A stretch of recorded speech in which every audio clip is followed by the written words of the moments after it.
ఒక పక్క IPL mega auction mania నడుస్తుంది. మరో పక్క కబడ్డీ లీగ్ ప్రేక్షకులను టీవీ ముందు కట్టిపడేస్తుంది.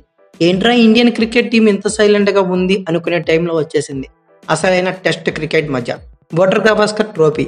ఇప్పుడు ఐపీఎల్ కబడ్డీ లీగులను దాటుకొని క్రికెట్ కోసం టీవీల ముందు కూర్చోపెట్టాల్సిందని చెప్పుకోవచ్చు. అయితే నవంబర్ 22న బీజీటీలో భాగంగా అంటే బోర్డర్ గవాస్కర్ ట్రోఫీలో భాగంగా ఇండియా మరియు ఆస్ట్రేలియాలు 5 టెస్టుల సిరీస్ అయితే ఆడనున్నాయి. వీటిలో మొదటి టెస్ట్ మ్యాచ్గా నవంబర్ 22 నుండి ఈ సిరీస్ అయితే స్టార్ట్ అవుతుంది. డియర్ సబ్స్క్రైబర్స్, ఈ టైం అయితే మీరు ఖచ్చితంగా గుర్తుపెట్టుకోవాల్సిందే. ఎందుకంటే నార్మల్గా టెస్ట్ మ్యాచ్ అంటే ఇండియాలో 9:30కి అయితే స్టార్ట్ అవుతుంది, లేదంటే 9:20కి స్టార్ట్ అవుతుంది.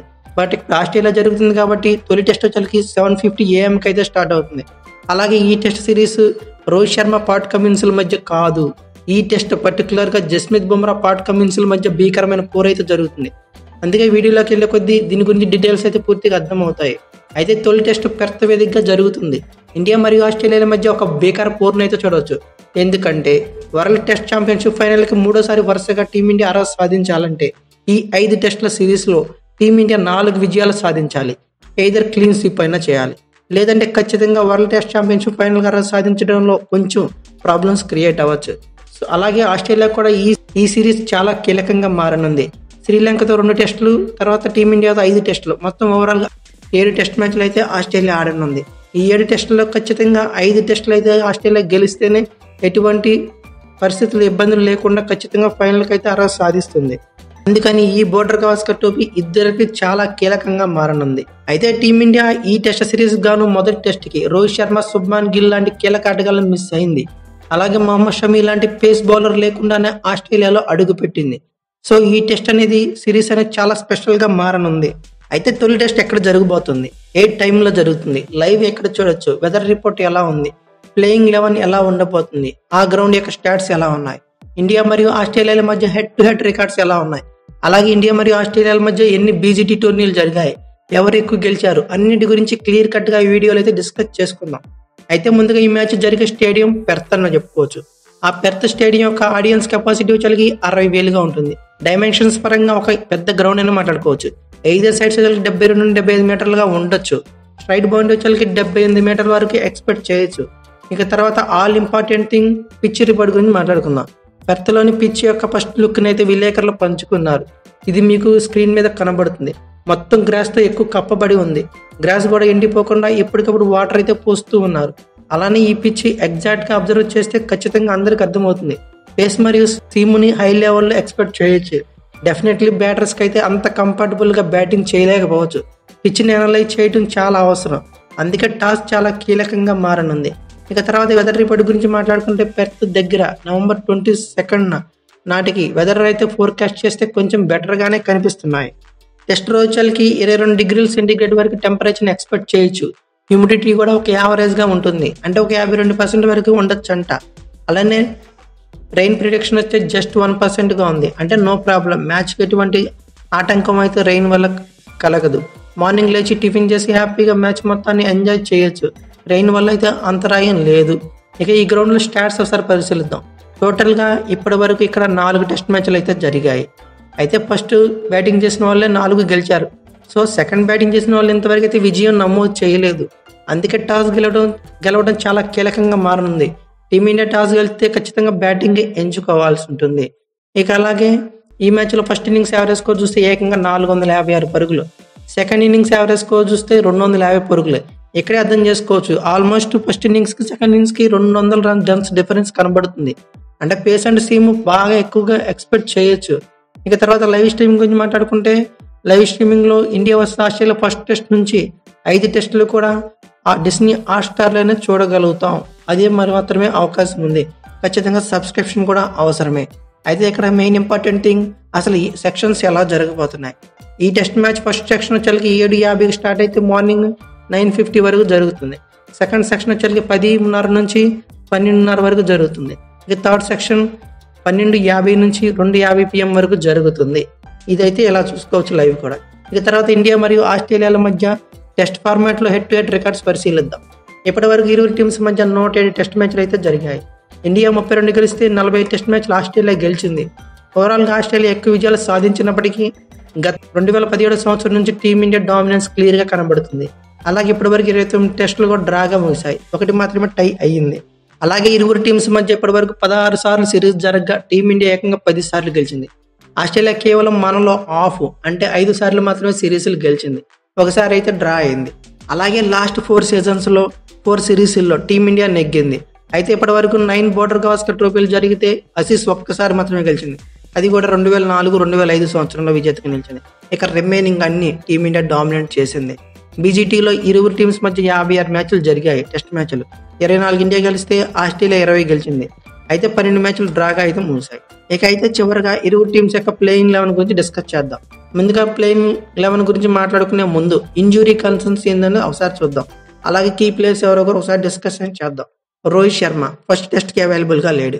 రోహిత్కి November 15న ఒక బాబు అయితే జన్మించాడు.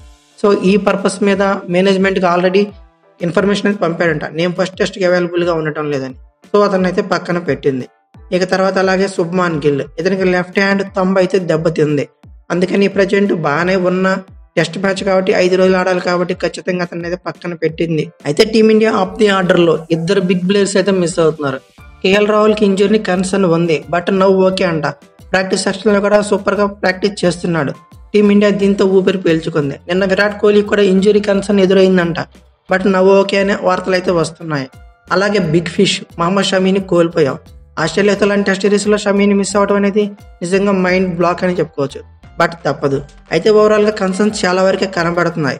అయితే ఇప్పుడు ప్లేయింగ్ లెవెల్లోకి వెళ్ళిపోదాం. ఓపెనర్స్ ఎవరు? యాజ్ యూజువల్గా యశస్వి జైస్వాల్ రావడం అయితే పక్క. ఇతని ఇన్ఫార్మ్ బ్యాటర్ అందరికీ తెలిసిందే. సో జైస్వాల్ నుంచి ఒక మంచి ఇన్నింగ్స్ అయితే కావాలి.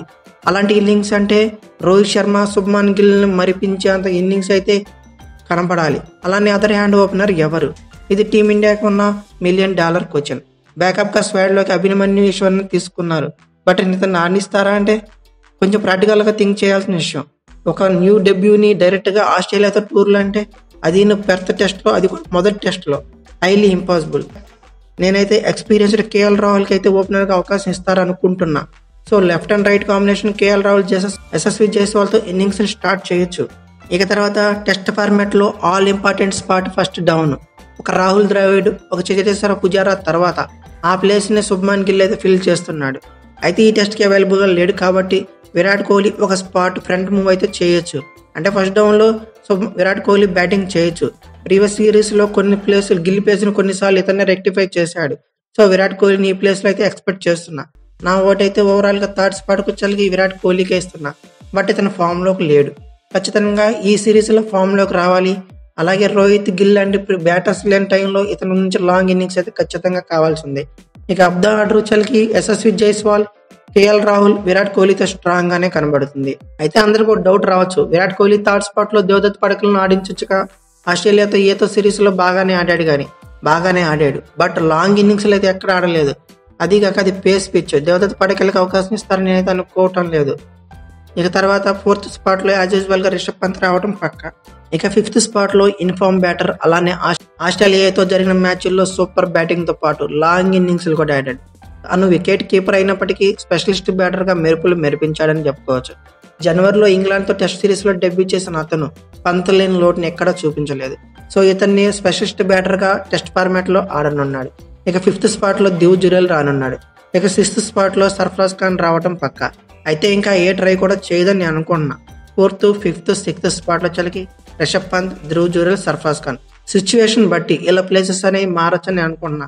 అంటే రిషబ్ పంత్ వెనక రావటం, ధ్రువ్ జురేల్ ముందుకు రావటం, సర్ఫరాజ్ ఖాన్ ఇంకా ముందు పంపడం, ఇలాంటి సిచ్యువేషన్ రావచ్చు.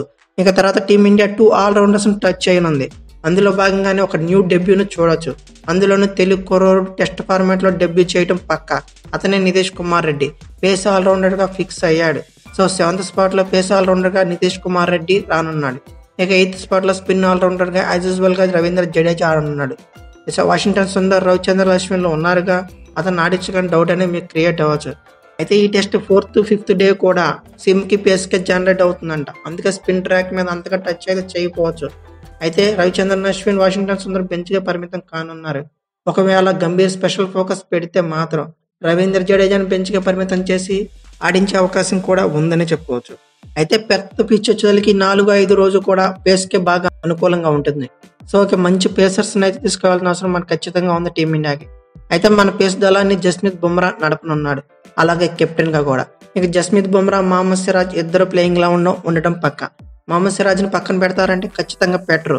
టీమిండియా పిచ్చుల మీద అంతగా రాణించిపోయిన మహమ్మద్ సిరాజ్ కి ఓవర్సీస్ లో మామూలు ట్రాక్ రికార్డ్ లేదు, అందుకని ఖచ్చితంగా అతన్నే తీసుకుంటారు. ఇక తర్వాత ఇండియా ముందు ఉన్న $1 మిలియన్ క్వశ్చన్, థర్డ్ పేసర్ ఎవరు? ఈ ప్లేస్ కోసం లిటరల్లీ 3 ప్లేసర్స్ కొట్టుకున్నారని చెప్పవచ్చు. ఒకళ్ళేమో ఆకాష్ దీప్ అయితే second person Prasidh Krishna, third Harshit Rana. నా ఇన్నర్ ఫీలింగ్ అయితే మాత్రం definitely my word goes to Akash Deep. షమీలానే యాజ్ ఇట్ ఈస్ గా సీమ్ జనరేట్ చేయగలడు. ఇనీషియల్ ఓవర్స్ లో ఇండియాకి గ్రేట్ బ్రేక్స్ అయితే ఇచ్చాడు ప్రీవియస్ మ్యాచ్ల్లో, అందుకని చెప్పి నేను అతన్నే సజెస్ట్ చేస్తున్నా. ఇక హర్షిత్ రాణా అగ్రెసివ్ బౌలర్ అయినప్పటికీ డెబ్యూ మొదటి మ్యాచ్లోనే పెర్త్లో, అది కూడా ఆస్ట్రేలియాతో అంటే నేనైతే అనుకోవటం లేదు.